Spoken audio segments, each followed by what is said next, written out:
Ya, baik. Terima kasih. Selamat pagi semuanya. Oke, kali ini kita akan langsung masuk ke materi pertama kita untuk mata kuliah komunikasi bisnis, yaitu pengenalan dasar komunikasi bisnis.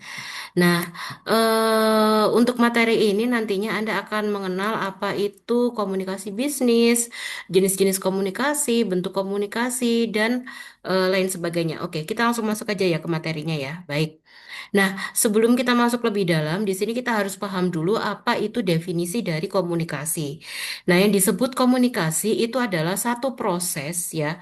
Ada proses di dalamnya, kemudian juga ada pertukaran ide, ada pertukaran informasi, pertukaran perasaan atau dalam artian menunjukkan bagaimana perasaan kita yang tujuannya itu adalah untuk menciptakan pemahaman bersama.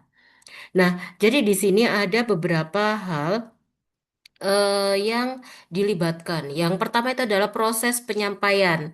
Menyampaikan apa? Menyampaikan ide itu tadi, menyampaikan informasi itu tadi, termasuk menunjukkan bagaimana perasaan kita terhadap situasi, terhadap ide tertentu, terhadap konteks tertentu, ya. Jadi itu adalah hal pertama yang harus ada dalam proses komunikasi. Kemudian yang kedua juga ada proses mendengarkan. Jadi tidak disebut komunikasi ketika satu pihak itu menyampaikan tapi pihak lain nggak mendengarkan seperti itu. Nah setelah mendengarkan terus ngapain? Dipahami dan kemudian merespon. Nah nantinya kita akan membahas keempat komponen ini lebih dalam nantinya ya.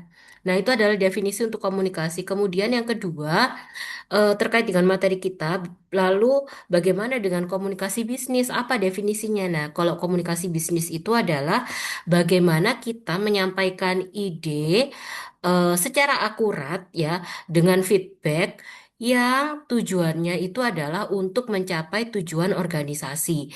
Jadi yang membedakan itu adalah kalau komunikasi itu tentang bagaimana kita menyampaikan ide, kemudian juga menciptakan pemahaman bersama, mendapatkan feedback seperti itu ya. Tapi tujuannya masih secara umum. Nah, kalau komunikasi bisnis tujuannya itu khusus ya. Tujuannya itu adalah untuk mencapai tujuan organisasi bisnis. Nah, sebagaimana dalam proses komunikasi yang lazim kita gunakan itu juga ada beberapa komponen, maka di dalam komunikasi bisnis itu juga ada komponen-komponen kunci untuk menjamin bahwa proses komunikasi bisnis ini berjalan dengan efektif. Apa saja elemen kuncinya? Yang pertama itu adalah ada penyampaian pesan yang jelas, kemudian juga ada pemahaman yang sama, baik dari dia yang menyampaikan maupun dari mereka yang mendengarkan informasi tersebut. Kemudian penting juga harus ada feedback. Nah, feedback ini juga tidak selalu berupa oh iya, saya mengerti seperti itu ya. Oh iya, saya paham. Saya tidak mengerti, saya tidak paham, saya tidak setuju itu juga merupakan feedback. Nah, nanti kita akan bahas ini lebih lanjut ya, seperti itu. Nah, kemudian juga yang terakhir itu ada mendorong tindakan atau action. Jadi, setelah kita menyampaikan komunikasi tadi, tindakan lanjutan dari proses komunikasi itu apa? Nah, itu nanti juga merupakan elemen-elemen kunci dari komunikasi bisnis ya. Kemudian selanjutnya kita balik lagi mundur dulu nih. Sebelum masuk ke komunikasi bisnis secara mendalam ya, kita mundur dulu. Jadi yang disebut komunikasi itu sebenarnya ada dua bentuknya. Yang pertama adalah komunikasi verbal, yang kedua itu komunikasi nonverbal. Nah, kalau komunikasi nonverbal itu adalah bagaimana kita menyampaikan pesan itu secara verbal. Nah, yang disebut verbal itu apa? Verbal itu adalah melalui kata-kata. Nah, apakah komunikasi verbal ini selalu dilakukan secara tatap muka? Tidak. Jadi, komunikasi verbal itu penekanannya adalah penyampaian pesan melalui kata-kata. Nah, penyampaian pesan melalui kata-kata ini bisa dilakukan baik secara lisan atau kita ngobrol langsung ya, atau secara tulisan. Nah, itu yang disebut dengan komunikasi verbal. Jadi, kalau misalnya Anda kirim email, Anda kirim surat, Anda kirim WA, itu juga termasuk komunikasi verbal. Hanya saja komunikasi verbal yang dilakukan lewat tulisan ya. Jadi komunikasi verbal itu bisa dilakukan secara lisan maupun secara tulisan ya. Dengan kita melakukan komunikasi verbal, nantinya memang ada beberapa keunggulan, terutama pesan ini bisa disampaikan secara jelas dan sistematis, bisa langsung diterima, bisa langsung dikoreksi, ya. Kemudian juga dia akan lebih efektif dalam menyampaikan informasi. Nah, proses komunikasi lainnya selain komunikasi verbal itu adalah komunikasi nonverbal. Kalau komunikasi nonverbal itu adalah bagaimana kita menyampaikan pesan tapi nggak pakai kata-kata, tapi hanya melalui bahasa tubuh, ekspresi, isyarat. Nah, apakah pesannya sampai? Kalau kita nggak menyampaikan pesan ini nggak pakai kata-kata, ya tentu saja sampai. Contoh misalnya ketika Anda menyampaikan isyarat setuju kepada rekan Anda cukup mengacungkan jempol. Nah, itu disebut dengan komunikasi nonverbal, ya. Jadi eh, dia prosesnya adalah kita menyampaikan pesan tapi tanpa kata-kata. Bisa menggunakan isyarat, pakai bahasa tubuh, ekspresi gitu ya. Nah, di sini komunikasi nonverbal ini dia mampu menyampaikan emosi dan perasaan yang secara kuat. Jadi bisa menunjukkan makna mendalam dari pesan yang disampaikan itu apa sih. Nah, kalau tadi kan memang kalau komunikasi verbal itu kan hanya secara bahasa seperti itu ya dengan kata-kata. Tapi kalau komunikasi nonverbal dia memperkuat, dia menyampaikan emosi dan perasaan mendalam atau makna yang mendalam dari pesan yang ingin kita sampaikan seperti itu.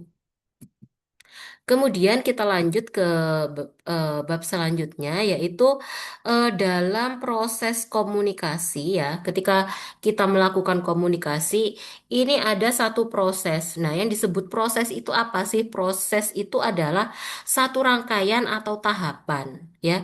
Jadi bagaimana rangkaian komunikasi ini terjadi? Bagaimana tahapan komunikasi ini terjadi? Ya, jadi di sini ketika kita bicara komunikasi, itu fokusnya itu adalah pada alurnya, pada tahapan bagaimana terjadinya komunikasi yang berlangsung dari awal sampai akhir.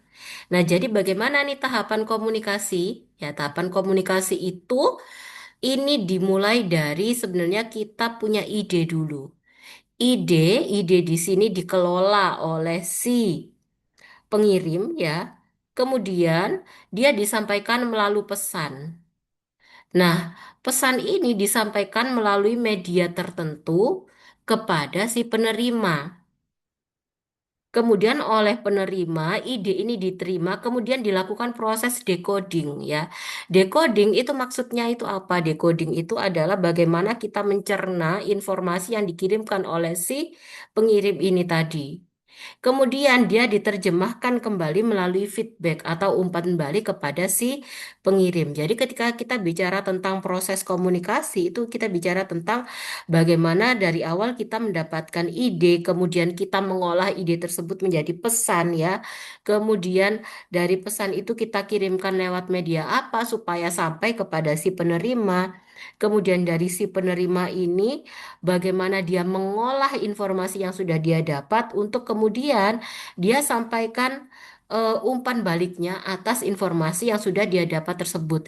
Jadi ini adalah dari awal dari mendapatkan ide, mengirimkan, kemudian diolah oleh penerima sampai si penerima mengirimkan umpan balik itu adalah yang disebut dengan proses komunikasi.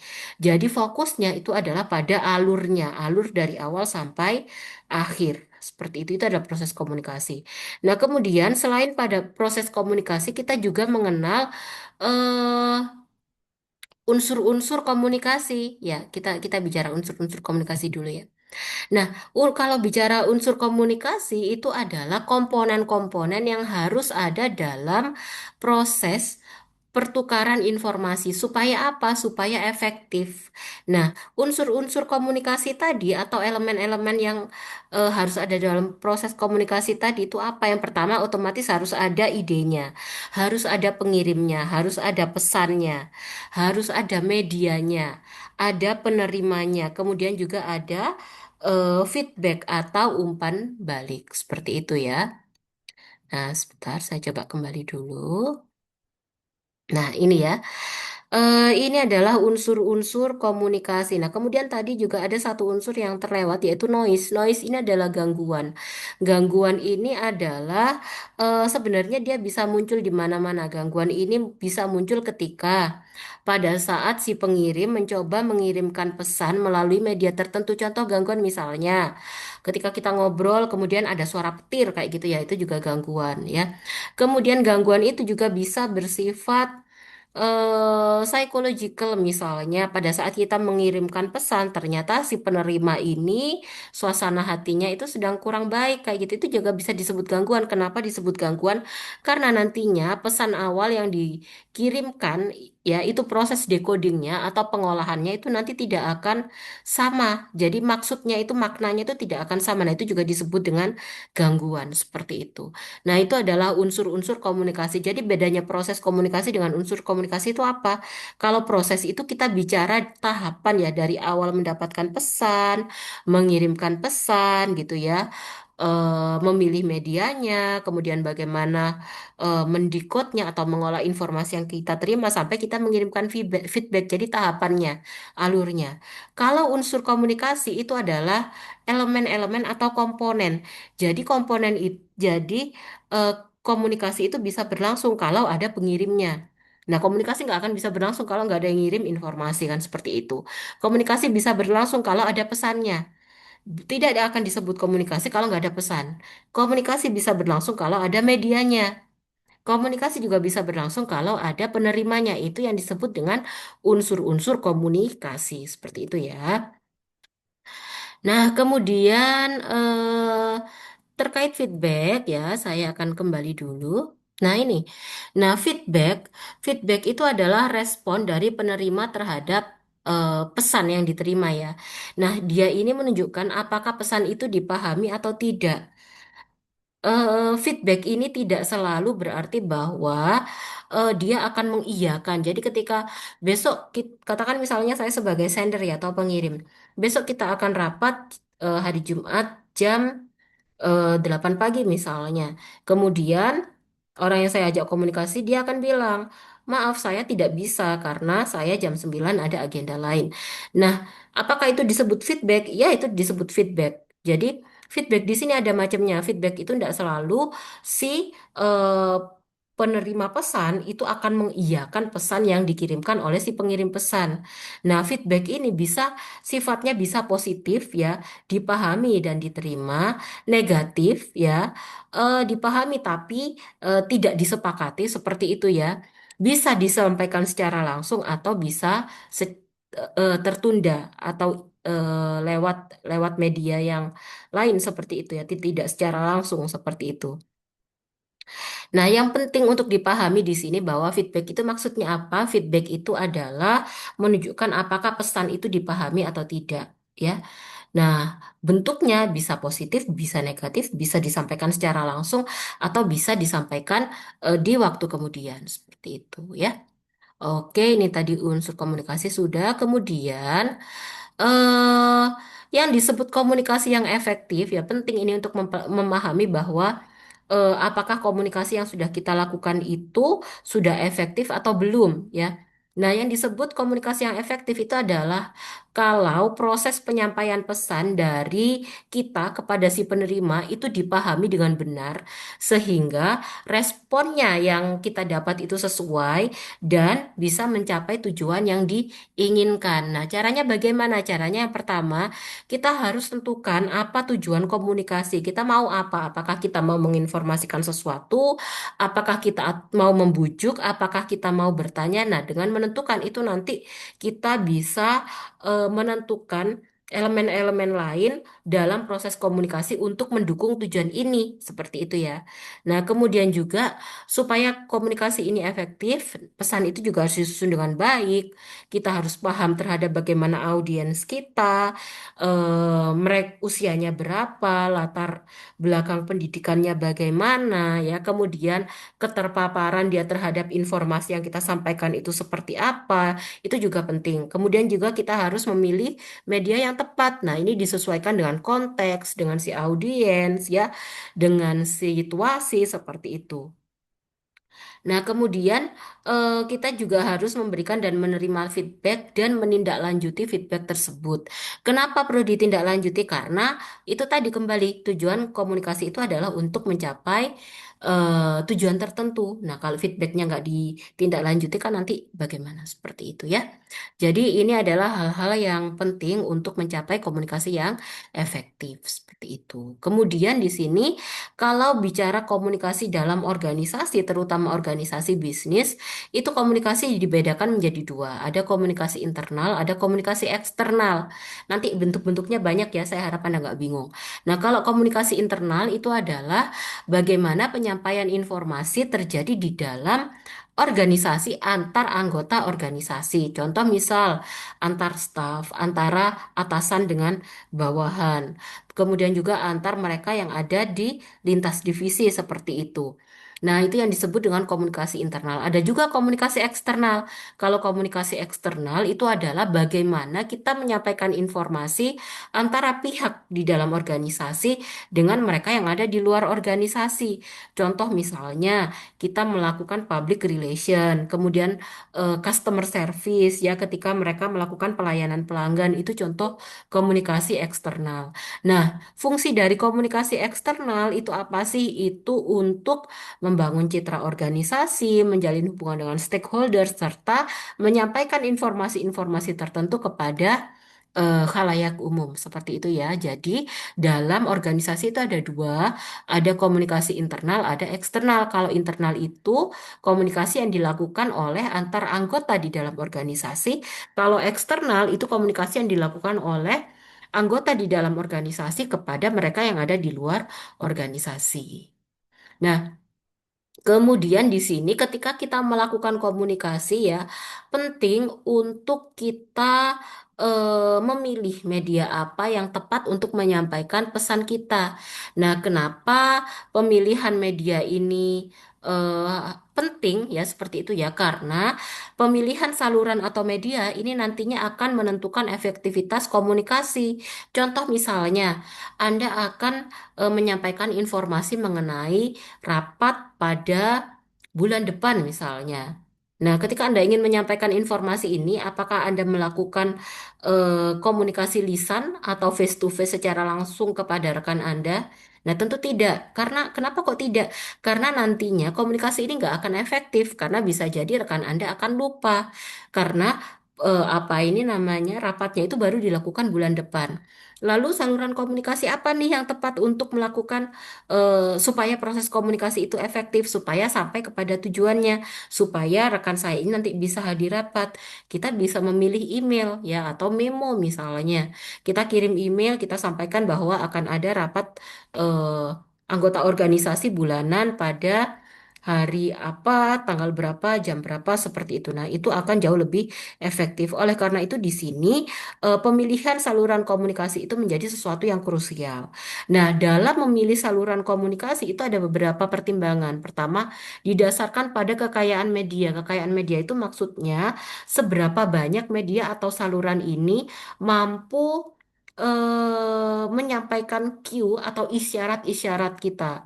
Kan ada media kalau secara langsung itu kan kita bisa ngelihat misalnya ya bagaimana bahasanya, kemudian pesannya itu sendiri bahasanya, kemudian juga apa ini mimik mukanya ya. Jadi itu yang disebut paling kaya. Nah, kemudian juga kalau yang disebut media yang paling sedikit ya kekayaannya itu adalah media yang tidak menunjukkan isyarat-isyarat dari proses komunikasi misalnya lewat email itu kan hanya lewat kertas gitu aja ya. Mohon maaf lewat lewat elektronik gitu aja itu kan selesai seperti itu.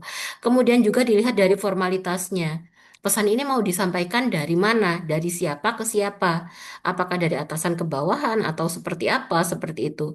Kemudian juga dilihat dari media dan batasan medianya, dilihat dari urgensinya, dari biayanya, dari preferensi audiens, serta dari tingkat keamanan dan tingkat privasinya. Jadi itu adalah pertimbangan dalam memilih saluran-saluran komunikasi. Nah, ini adalah contoh pemilihan saluran komunikasi berdasarkan kekayaan salurannya, yaitu di sini kita bisa lihat saluran yang memiliki kekayaan dengan tingkat yang tinggi itu adalah yang memiliki kemungkinan ya atau posisi untuk melihat cue atau isyarat itu lebih banyak. Contoh face to face ya dilakukan secara verbal dengan Skype misalnya atau lewat Zoom seperti ini. Nah, kemudian yang disebut apa ini namanya?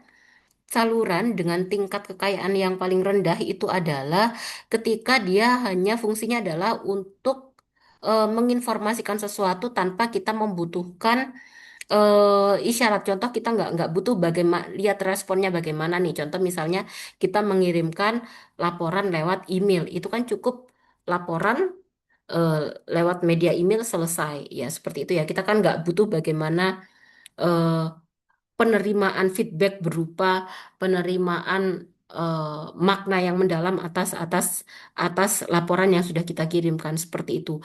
Jadi ini didasarkan pada kekayaan salurannya. Seperti itu pemilihan media didasarkan pada kekayaan salurannya.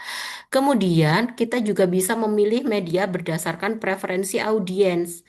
Dalam hal ini kita lihat dulu nih audiens itu nanti reaksinya bagaimana, preferensinya itu bagaimana ketika dia akan menerima ya, menerima pesan ini. Contoh misalnya kita mengirimkan surat pembatalan kerjasama. Nah, itu kan otomatis ada kemungkinan bahwa si audiens atau si penerima itu akan merasa tidak nyaman ya dengan apa ini dengan eh, pengumuman tersebut. Oleh karena itu di sini kita bisa memilih pendekatan tidak langsung. Kalau pendekatan tidak langsung ini berarti kita bagaimana cara cara mengirimkan pesannya bisa lewat email misalnya seperti itu. Kenapa kok seperti itu? Supaya si audiens ini juga punya kesempatan untuk mencerna informasi yang membuat dia tidak nyaman tadi. Tapi untuk informasi-informasi yang sekiranya memang akan menimbulkan rasa bahagia kepada audiens, rasa senang, rasa ketertarikan. Nah, itu bisa disampaikan secara langsung seperti itu ya. Contoh misalnya kita mengumumkan undian berhadiah. Nah, itu kan jauh lebih baik kita umumkan secara langsung kayak gitu ya. Jadi, ketika kita memilih saluran komunikasi itu juga bisa kita dasarkan berdasarkan preferensi audiens. Kemudian, pemilihan saluran komunikasi itu juga bisa didasarkan pada tingkat formalitasnya.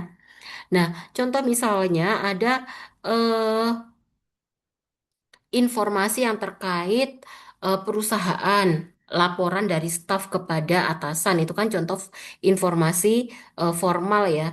Jadi kita juga harus memilih eh, saluran-saluran komunikasi yang formal juga, misalnya dengan email dari perusahaan seperti itu. Nah, kemudian ada juga komunikasi-komunikasi yang sifatnya informal. Contoh misalnya ada gosip ya seperti itu. Nah, gosip ini juga bagian dari komunikasi ya.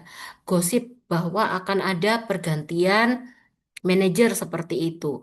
Nah, dia kan karakteristiknya kan kasual ya, kan nggak mungkin. Kemudian lalu bagaimana kita menyampaikan gosip ini kepada teman kita? Kita mau ngasih tahu nih, sepertinya minggu depan akan ada pergantian manajer nih. Apakah kita akan melakukannya lewat email? Nah, tentu saja kan tidak seperti itu.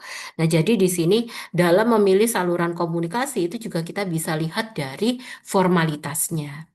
Nah, bicara tentang formalitas, kalau untuk komunikasi formal itu bentuknya ada tiga, empat ya harusnya ya. Pertama, upward communication itu adalah komunikasi dari mereka yang tingkatnya di bawah kepada mereka yang tingkatnya lebih atas. Fungsinya itu apa? Fungsinya itu adalah untuk memberikan informasi. Ada juga downward communication. Downward communication itu adalah proses komunikasi yang dilakukan oleh mereka yang memiliki level atas kepada mereka yang ada di level di bawahnya.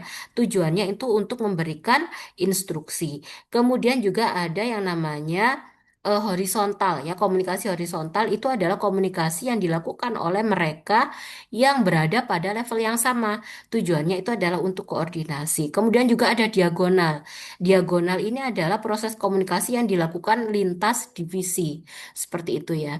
Fungsinya itu juga untuk koordinasi. Kemudian tadi seperti yang saya sampaikan, ada jaringan-jaringan informal atau informasi komunikasi informal yang ada di dalam perusahaan. Nah, itu bisa berupa change. Change itu kalau misalnya informasi tertentu ya disampaikan oleh orang A kepada orang B dari orang B kepada orang C, tapi ini hanya satu rantai ini saja. Atau bisa berupa gosip ya. Informasi komunikasi informal ini bisa disebut dengan grapevine seperti itu. Gosip misalnya dari A itu disampaikan ke A, ke B, ke C gitu ya. Kemudian probability serta ada cluster. Nah, ini adalah bentuk-bentuk proses komunikasi ya, baik formal maupun informal di dalam perusahaan. Kemudian, nah, dalam proses komunikasi tadi juga tentunya ada yang disebut dengan hambatan atau noise ya.